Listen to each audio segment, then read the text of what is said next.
What is up, skate rats? So we are back. The only thing I have done off camera is I have masked off the coping and a little bit around the walls. So we're going to finish masking off the walls and get started on the painting of this.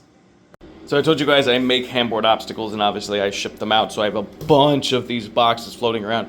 So I feel like the easiest way to mask is kind of just stuff that down in a little bit of gap there.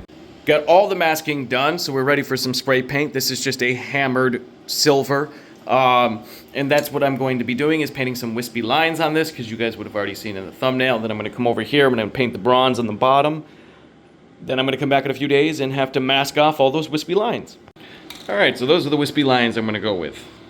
I don't see any reason to add any more. Yeah, there's a big negative space down at the bottom, but remember that steel's going to come up quite a bit, so I'm okay with that. But over here, we're just going to do a landlord special and paint right over the rust and the paint that's already splashed up on there. Well, it's really hard to get this to show up on camera the color it actually is. If you guys know the color of bronze, that's the color it is, and I'm looking through my phone and it just looks silverish. Oh well, I'm going to get out of here before I get too high.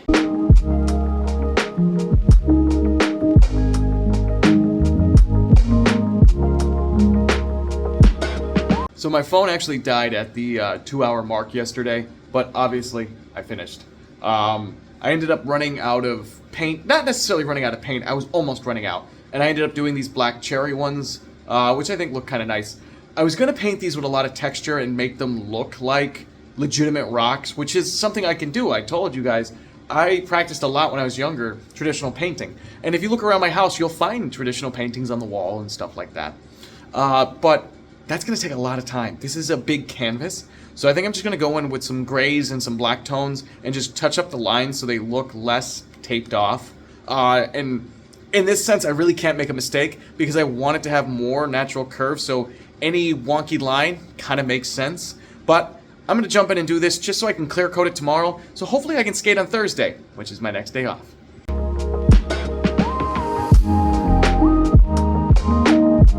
Darkened everything up and kind of sharpened and dulled out certain edges.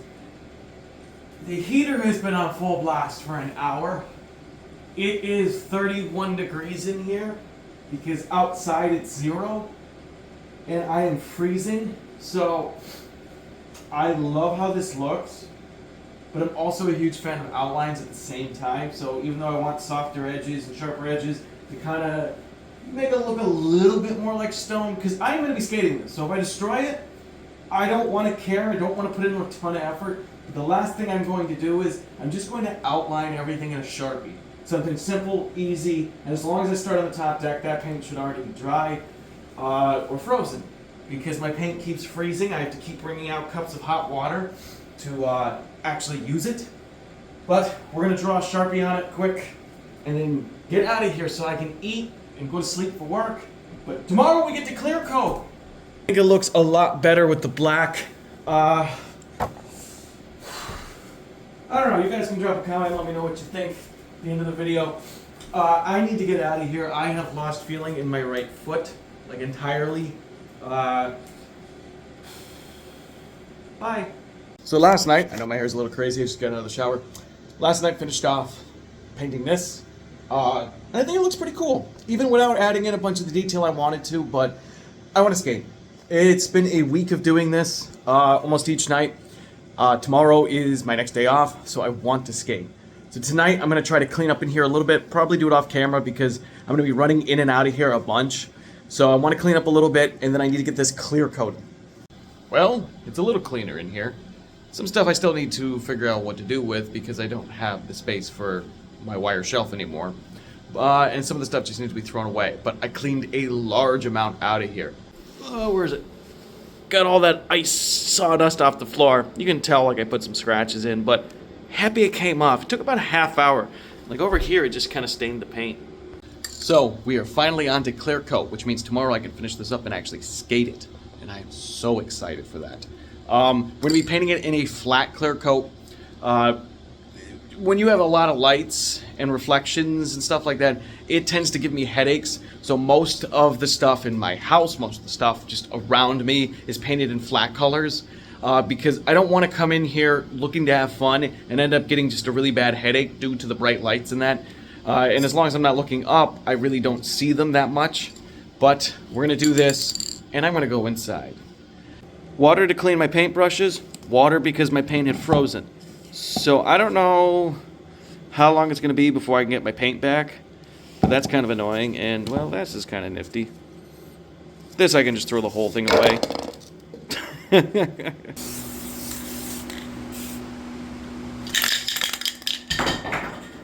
I'm gonna talk quick because I want to get out of here because it smells so bad and I can see the clear coat in the air, the overspray and that. But it actually got darker. I'll do a side-by-side like quick picture flip to show you. The reds became more burgundy-ish instead of more on the pink side. So that's a pretty cool thing, and I hope it stays that way. I'm gonna leave the heater on for about another hour or so, just to make sure this doesn't freeze before it dries. So my daughter let my wife and I sleep in, and we really did take advantage of that. But two downsides. I only have an hour I can work right now, which obviously I can work later. I just have to take my daughter to a doctor's appointment. And I also just turned on the heat in here. But I'm gonna try to get the metal on the bottom of this pretty quickly before I have to go. That's like minimum. And then I got something that will hopefully kind of top all of this off. So I need to put the metal on the bottom. I need to move that banner. I still need to finish up the leads, the last couple of things I gotta do, and I gotta clean up in here, but I can finally skate then. Okay, everything's unmasked. So now we can see the metal is on the bottom, coping's on the top, and how that color stands out. You can see kind of like this white stripe over here of the layer underneath. I wanna paint that black, so when I leave in a few minutes, I'm gonna put my black paint in the house so it can thaw out, and then that's just something I can touch up with a tiny brush in like 4 or 5 minutes. Okay, hear me out. So when I came up with like kind of the design of the mosaic, stone type stuff, my brain just kept telling me dungeons and medieval and dragons and fantasy and stuff like that. So that additional thing I bought may or may not have been some knights fighting some dragons. Let me flip the camera around though. So I had like 25 bucks left on an Amazon gift card, and that's where I got the Santa Cruz banner from. So I ended up picking this up. And I love it because it's like the near perfect dimension. It's 90 inches across, and if you remember, it's 91 in here, and it's 70 inches tall. So this was like the closest one I could get. Definitely not my favorite banner, but the ones I liked more cost like double. So still pretty cool. Hopefully one day the wrinkles will kind of come out of it, but it is what it is. Well, I ended up moving the Santa Cruz over here, so you can still see all the boards on the wall and all the stuff. But it's up here, it doesn't affect the lighting. Pretty cool.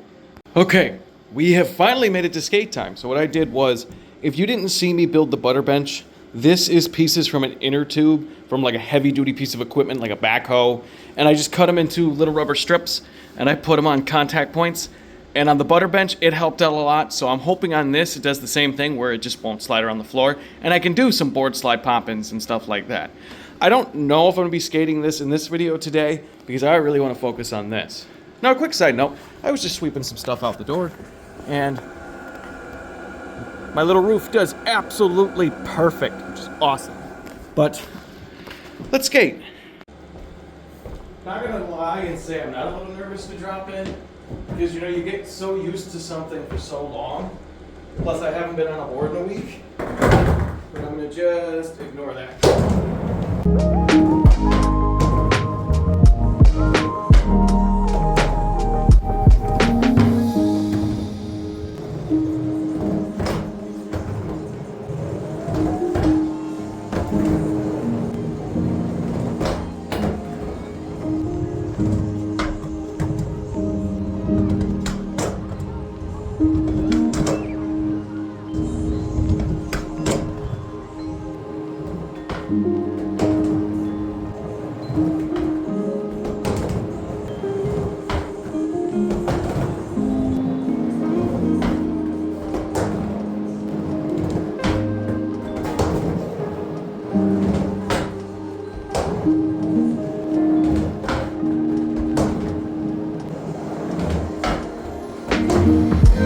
So not only is it done, but I also learned 2 slides.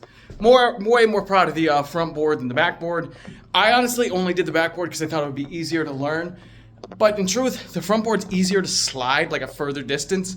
Still kind of tough because this is like 7 foot 8 inches. So a 3 foot slide to me is actually kind of impressive, and I'm proud of myself. But I hope you guys did enjoy this video. As always, thank you for liking, commenting, and subscribing. Jump over to Instagram or wait for YouTube Shorts because I'm gonna try to drop in Switch right now. We'll see how this goes.